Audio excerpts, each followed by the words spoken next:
Hello, and welcome to Replay Value. Hyoka's 19th episode is a great example of how constraints are conducive to creativity.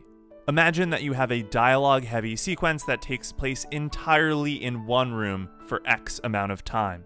Even if the dialogue is extremely well written, how do you keep the audience engaged visually for that period, with minimal character movement, no character introductions, all the while supporting the storyline, and making sure that the audience is aware of the steady progress of the plotline?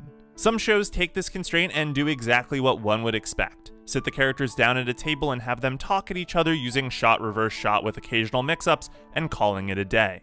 We've already talked about how Hyoka doesn't do this. The cafe scene in episode 2 and 3 I credited with being smart about its shot selection to keep the audience engaged. But Hyoka episode 19 ratchets it up to 11 when the entire 25-minute episode functionally takes place in one room. Live action would call this a bottle episode, and we can use that term as long as we understand it from a location perspective as opposed to a production cost-saving perspective, which is the primary usage of bottle episodes in live-action serials. So break out your Sting CDs because we're looking at the message in a bottle episode. Anyone who knows is a test of theorizing. We set up this idea at the very start, with Hotaro presenting the concept that you can achieve a variety of valid conclusions from a small set of data, visually represented by his guessing on the final question of the quiz, and furthered when he concludes the world is going to hell after reading a few headlines. Sure enough, one of those headlines winds up being critical to the deduction we'll be getting to later. But I hope you like the geography prep room because, as we talked about earlier, that's where we're going to be spending the entire episode. We go from that establishing shot to the view from the classroom, and then to the table, establishing just our two main characters. We begin the episode slowly, talking about Sekitani Jun with Chitanda inviting Hotaro to light incense at his grave, her hands fidgeting under the table to show her nervousness, hinting at a more romantic meaning behind the act. After a discussion that hits all the usual beats, you're good at solving mysteries, no, I'm just lucky, you've a talent for theorizing based on data, with Chitanda getting the better of him by calling him modest, Hotaro states that he doesn't know how he reasons out his theories, which leads Chitanda to saying that he isn't introspective. And this is borne out to some degree by the previous episodes. Hotaro has rarely taken the magnifying glass to himself, except for the conclusions of Sekitani Jun and the movie Mystery Arc, as well as the most recent episode, though these were all results of external forces. And sure enough, he begrudgingly agrees with her assessment. What this suggests, combined with the knowing glance she throws him, is that Chitanda has been taking a close look at Hotaro for quite a while. That subtext is amazing, and I think goes a lot further to making their friendship feel real and developed, which in turn creates a strong baseline for the romantic and pseudo-romantic moments that happen later in this episode and later in the series. From there, we launch straight into the challenge, a theory based on the following announcement.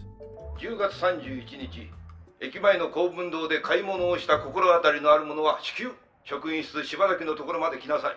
And I think this is a good moment to break down how Hyoka makes things engaging in this episode. First off, if you love deductive thought process, you'll probably be enraptured, because the logical reasoning is extremely well laid out and constructed. Chitanda asks pointed questions that the audience might or might not have thought of. Hotaro isn't flawless and sets aside elements to be picked back up later, narrative questions that the audience can chew on before they get answered. From a writing perspective, I'm inclined to say that this might be the best standalone episode in terms of pure structuring. And part of that is that this opening sequence is layered in funny asides. Hotaro saying he's taking this more seriously than anything since he got into high school, the fishy line, shortcuts.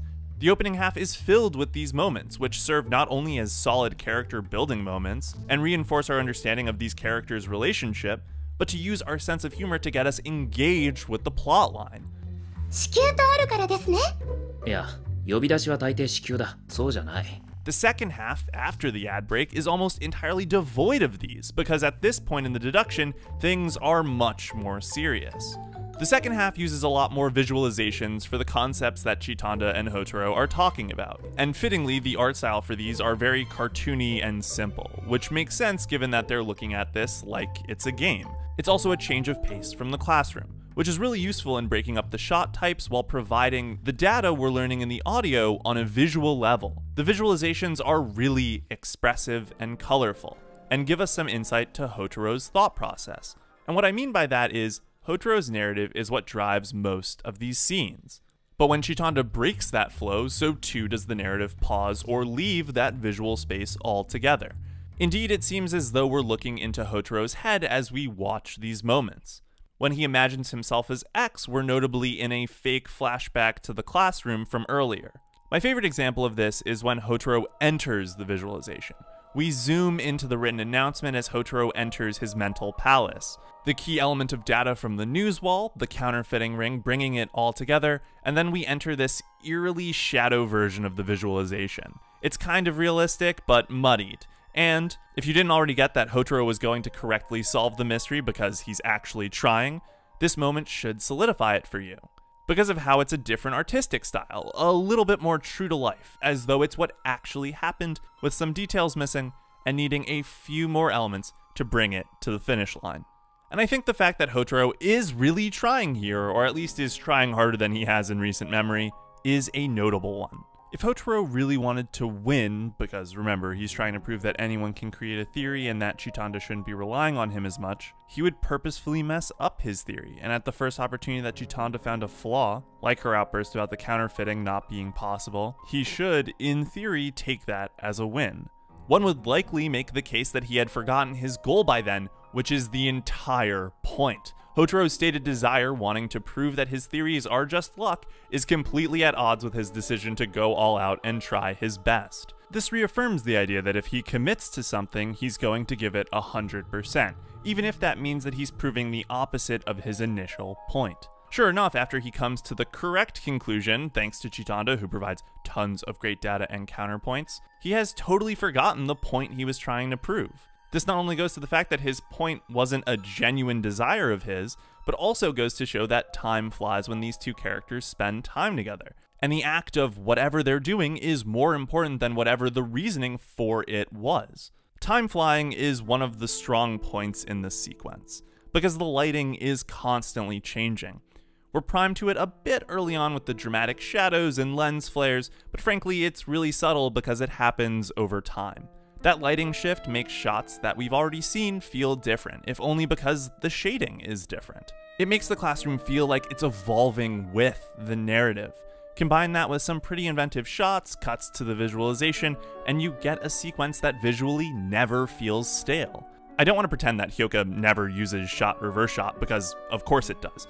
It's a super useful tool that's basically textbook for cinematography. What's different about it is that we never see the same shot reverse shot twice in terms of framing, and that the shots bridging those moments are often wide shots, double mediums, confrontational pans, bird's eye, every single type of shot, and the kitchen sink. The one notable time where it repeats shot reverse shot is when it's used for comedy, with Hotaro playing both X and Y, and earlier with the fishy joke too. In terms of the structure in plotline, we get nice breathers in the form of moments like this one, which suggest more romantic elements, and a great deep breath at the end, where everything is silent before Chitanda rereads the announcement and notably says, "We've certainly come a long way from this." And she's right both in terms of plot and time. We've come a long way from that opening scene. The conclusion to the theory, indeed, that X used a counterfeited bill that he acquired from an acquaintance at that shop, leading investigators to want to ask X how he got that bill, leads to this nice moment where Hotaro smiles earnestly at Chitanda's seemingly endless curiosity. But it's not just in terms of plot progression that we've come a long way. Hyoka's 19th episode is a bottle episode in the best of ways, using its limited physical space as a way to transport the audience into multiple locations, not only mental space and through time, but in a way that makes the deduction of Oreki Hotaro all the more impressive.